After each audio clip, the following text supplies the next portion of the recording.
Raghava Lawrence நடித்து இயக்கிய காஞ்சனா திரைப்படம் கடந்த 2011ஆம் ஆண்டு வெளியாகி ரசிகர்களிடையே வரவேற்பை பெற்றது. இதன் தொடர்ச்சியாக 2015இல் காஞ்சனா 2 மற்றும் 2019இல் காஞ்சனா 3 என அடுத்தடுத்த பாகங்களை இயக்கினார். ஹாரர் காமெடி ஜானரில் உருவான இப்படங்கள் ஃபேமிலி ஆடியன்ஸை கவர்ந்தது.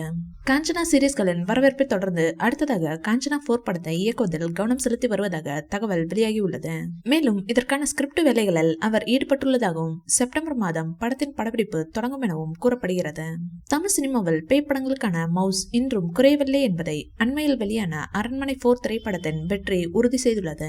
படம் ரூபாய் 100 கோடி வசூலை தாண்டி உள்ளதால் லாரன்ஸுக்கு இது உத்வேகம் தந்திருக்க கூடும். தளபதிக்கு நெருங்கிய நண்பர் ராகவா லாரன்ஸ் அவருடன் ஒரு படத்திலாவது நடிக்க வேண்டும் என அவருக்கு ஆசையாம். தற்போது தளபதி விஜய் 69வது படத்தில் நடித்து வருகிறார். இதுதான் கடைசி திரைப்படம் என அவர் சொல்லவில்லை. எனவே ராகவா லாரன்ஸ் சமீபத்தில் தளபதி விஜயை சந்தித்துள்ளார். அப்போது காஞ்சனா 4 பாகத்தில் கௌரவ வேடத்தில் நடிக்க தளபதி விஜயுடன் கேட்டுள்ளாராம் ராகவா லாரன்ஸ் அவர்கள். அது ஒரு பாடலாக கூட இருக்கலாம் என வாய்ப்பு இருக்காம். நண்பருக்காக இதை ஒத்துக்கொள்வார் என எதிர்பார்க்கப்படுகிறது. காஞ்சனா 4 படம் தொடர்பாக இயக்குனர் ராகவா லாரன்ஸிடம் நடிகை பேச்சுவார்த்தை நடத்தி வருவதாக தகவல்கள் தெரிவிக்கின்றன. இந்த அப்டேட் குறித்து அதிகாரப்பூர்வ அறிவிப்பு எதுவும் இல்லை.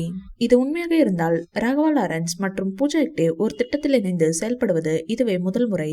ஒரு அறிக்கையின்படி ராகவா படத்தின் கதையை பூஜா ஹெக்டேவிடம் கொடுத்தார். அவர் கதை மற்றும் அவரது பகுதியையும் விரும்பினார் என்று அறிக்கை குறிப்பிடுகிறது. இந்த வீடியோ பிடிச்சிருந்தா லைக் பண்ணுங்க, ஷேர் பண்ணுங்க. மேலும் விஜய் சார் பற்றிய தகவல்களுக்கு எங்க சேனலை சப்ஸ்கிரைப் பண்ணுங்க.